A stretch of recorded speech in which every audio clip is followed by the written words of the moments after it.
Hello, wonderful people. Welcome to another scintillating edition of your Sorrowway Sports Business Program, Sport Exchange.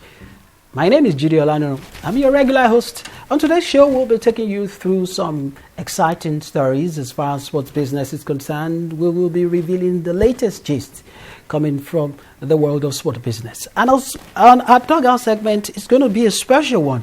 And we'll be taking a walk to Abuja, where we'll be looking at the club side in Abuja, an FCTFA club side, talking about the Abuja Metro FC. We'll be looking at the business angle to this football club.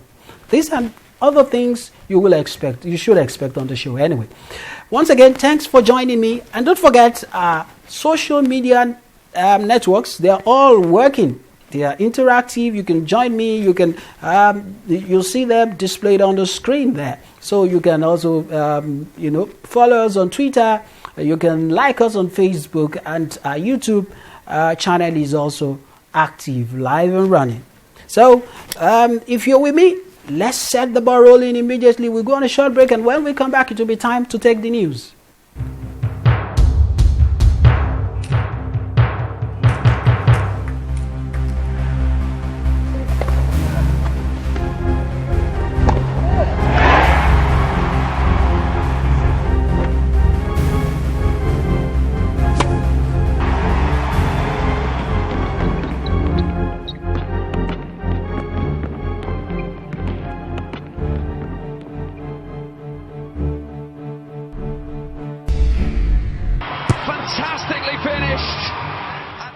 All right, straight to the news.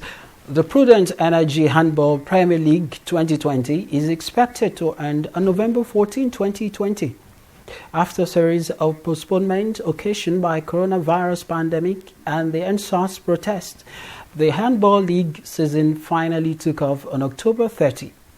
The Handball Federation of Nigeria President Samuel Ochebo had earlier told journalists that the Prudent Energy sponsored league had taken into cognizance safety of players, which has delayed the takeoff. Straight to Europe, Christian Seifert has announced that he will step down as the German Football League's chief executive when his contract expires in 2022. The organizing body for German soccer's top two professional tiers will now begin its search for a new leader to replace the 51-year-old who has held the position since 2005 and is also vice president of the German Football Association. Liverpool have expanded their partnership with insurance firm AXA to include the naming rights of the English Soccer Champions' new training centre. The new facility, due for completion later in November and costing a reported £50 million, will now be known as AXA Training Centre and marks the Premier League club's first training complex naming partner.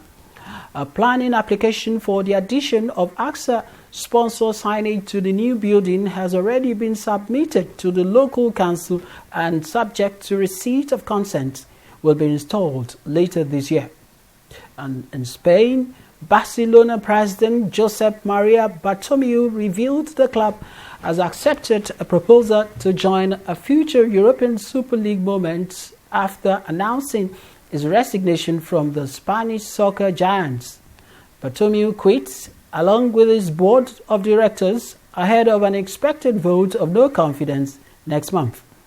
During a press conference, Bartomeu says the Spanish giants intend to join a breakaway European league that Liverpool and Manchester United are reported to have been in discussions about.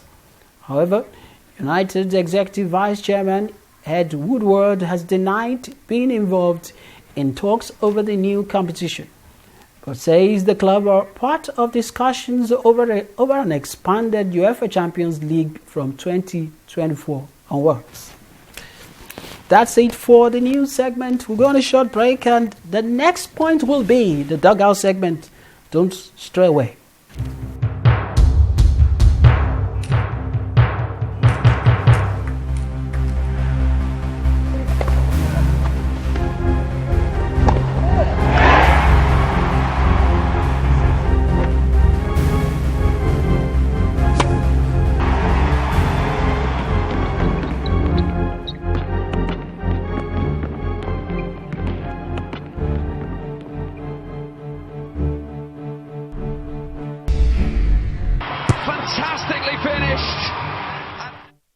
All right. Yes, you're welcome back. It's time for the Dugout segment, and it's time to look at a particular issue that is critical to football club management in Nigeria. Of course, we'll have a case study today. We will be looking at the Abuja Metro FC model, how to get it right. This is what we'll be looking at. Don't forget that you can also follow us on our Facebook. You can like our Facebook page, follow us on Twitter, and our YouTube channel is also live and running. Okay, so just keep doing it and let's keep the conversation going. Joining me right now to look at this is the president of Abuja Metro FC, Kelvin Omojine. Kelvin, it's a pleasure to have you on Sport Exchange today. How are you doing? I'm doing quite well, thank you. It's a pleasure to be here. Wow. All right, Kelvin, you are the president of the Abuja Metro FC. Abuja Metro FC, by the way, it's one of the clubs that plays in the Federal Capital Territory League. And let's talk about from the records. This club was established in 2018, 2 years down the line.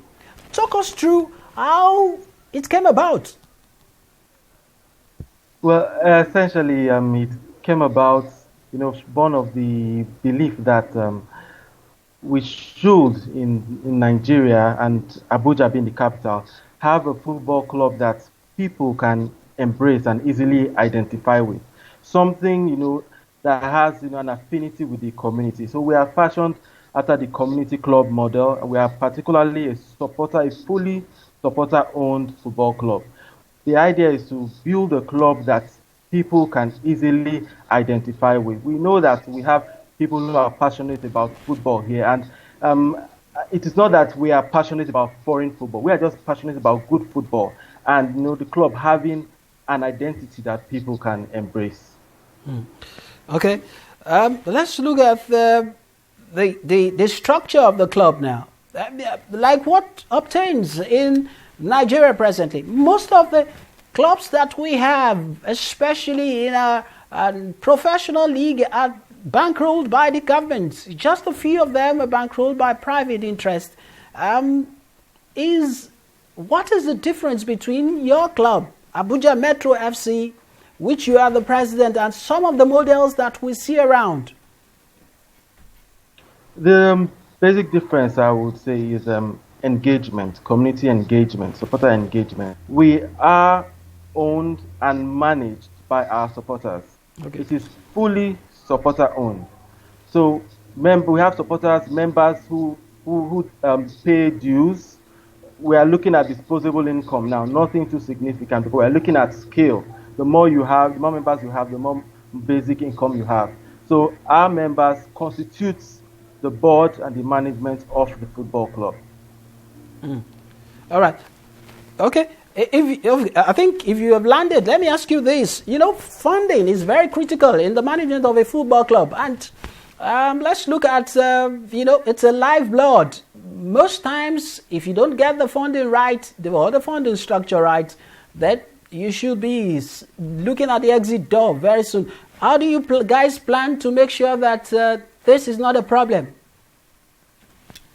Yes, we opted for this model because we believe it is sustainable in the long term, and even with minimal funding. We are a community club. We are based in the community. We do not bite and we can chew. We are not as focused on funding as we are about engagement and building a sustainable football club model. Because no matter the amount of resources one might have, if you do not get it right administratively in terms of structure and what have you, those resources might just go down the drain. So in as much as funding is important, we are starting small and trying to work our way right to the very top. All right, let's talk about what is the reaction of the fans too. Are they, embracing this idea? It's been very positive, and the feedback has been encouraging, really. And from what I have seen, the club is enjoying a significant amount of goodwill from the public. We are on social media, and the feedback we get from people really, really is encouraging, and it shows that okay, this is the way to go. Okay, let's talk about, back to the issue of the constitution, or should I say the composition of the board. How does this work? Knowing that it is for the people, it's the club for the people, how does it work? How do you get the board of directors elected? Or how do you come about? How do choosing them? Yeah, it is a simple process, really. We have the members. All the members are part of the annual general meeting, which of course holds once a year.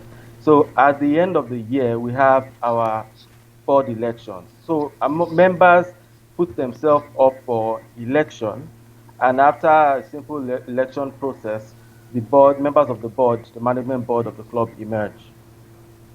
Okay, all right. What about now? Let's talk about some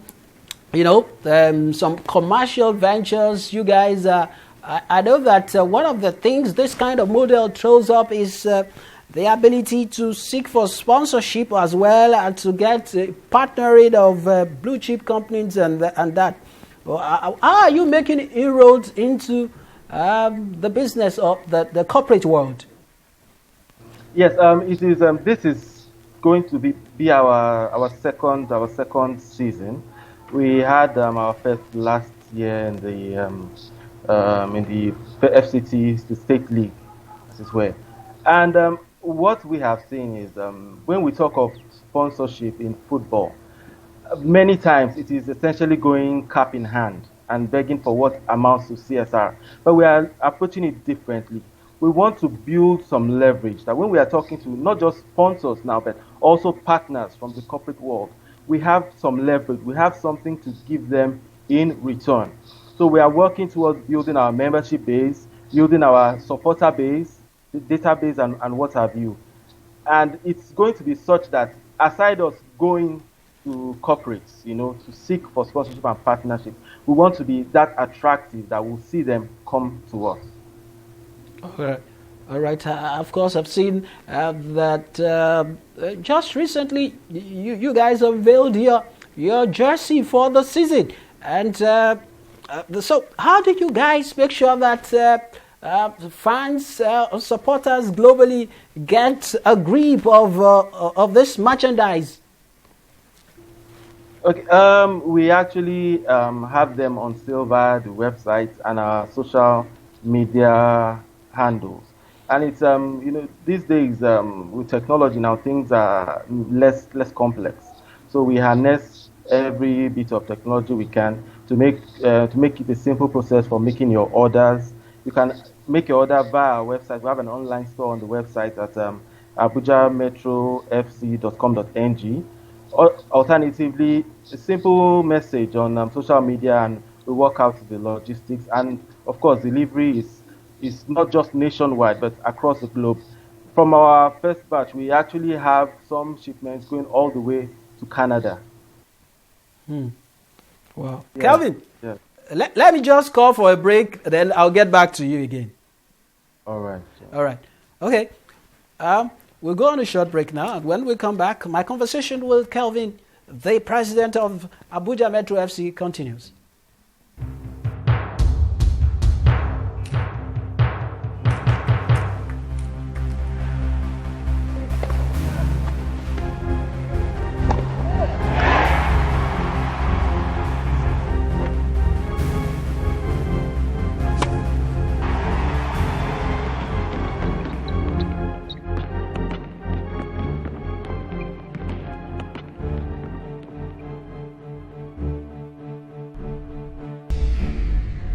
Fantastically finished. All right, welcome back. It's still Sport Exchange, and the dugout segment is actually where we are right now. And I've been talking to the president of Abuja Metro FC, that's football club, Abuja Metro Football Club, who is Kelvin Omojine. Kelvin, thank you very much for this time that you're spending with us. All right, Kelvin, I said, like I said the other time, I said you are the president as well as the chief sales executive of the club. If What would you say to me if you want to invite me to be part of this train? Okay, yes. I would want you to understand that we are a registered cooperative society, and for what is our second year now, we are looking at growing our membership base and leveraging on the opportunities that are available to cooperative societies in the country. We are talking of from getting discounts from retailers to discounts for retail supplies organized by the cooperative society. Let's go to 2020 has been quite an eventful year, especially for those who are in the sport business. We've seen, for example, we've seen what COVID-19 has done to sport business. I know you also are sport business experts. How do we get out of the woods, especially for club sides that are, bankrolled by private executives? It's been tough, really. It has been tough, and slowly but surely we are emerging from it. Despite what would most likely be financial losses or shortcomings here and there will be some benefits. For instance, the embracing of digital technology and what have you. In some cases where you'd have to incur expenses for meetings, we've realized that these things can be done virtually. And even if sometimes you have to pay for some kind of software, but you would have saved money in what you'd have spent for travels and maybe accommodation. So it's all about innovation. Every challenge comes with its opportunities. So we just have to be, innovative in as many ways as possible.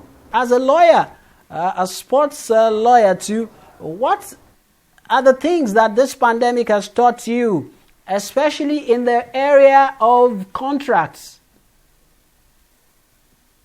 Contracts. Okay, well, like I said earlier, it's about being innovative, and the truth is it is practically impossible to foresee every possible outcome. So in terms of contracts, like even the best of the leagues in the world had issues with regards to when contracts would expire and when new ones would commence. In our case, even before last year, even before COVID-19, in our contracts, there was something we talked about. For instance, like when you talk about a season, we know that in many cases, the end of the season has been unpredictable. So you could say till the end of a season or till a specific date, whichever comes first. Clauses like that, boilerplate clauses, just things that, give room for a bit of, do I say, maneuvering, within legal limits. All right. Okay. Before I let you go anyway, let me just ask you this. Abuja Metro FC has got some years ahead. They've got a future ahead of them. Can you peep into the future? Let me maybe into your crystal balls and see what is the vision looking like? The vision is clear. We want to participate at the very highest level of association football. But we are not naive. We know it's not an easy task. But what we are looking at in 10 years is to be right there at the top flights, and participating at the highest level of association football. Okay. Not to discountenance even playing continental football as well. Wow, fantastic. Okay, let's talk about briefly before. I need to let you go, but the players are very critical in the setup too. What is your management doing for your players that is going to set you apart from others? Yes, players. That's very interesting because, of course, the players are crucial and they are an integral part of our setup. And being an amateur club, we have amateur players. There has been, from my experience, a serious misconception. At the amateur level, even as a player, you cannot rely on football. It's about what are the chances, and then you need, because you actually, as an amateur player, you are perceived as actually spending more money on football than you make.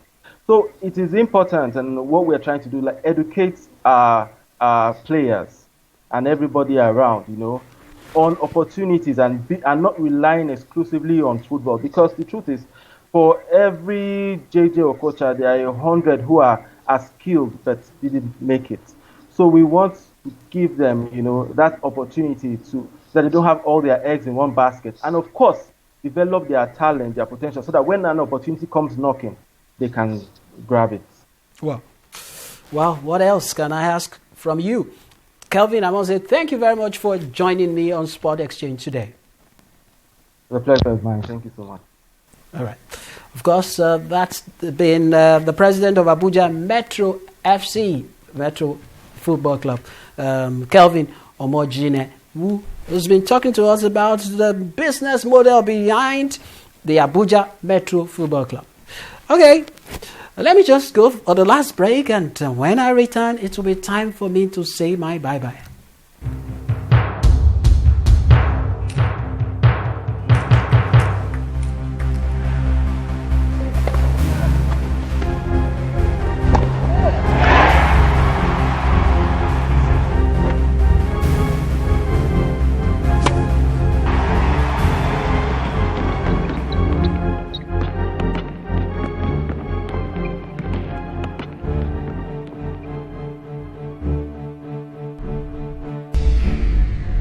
Fantastically finished.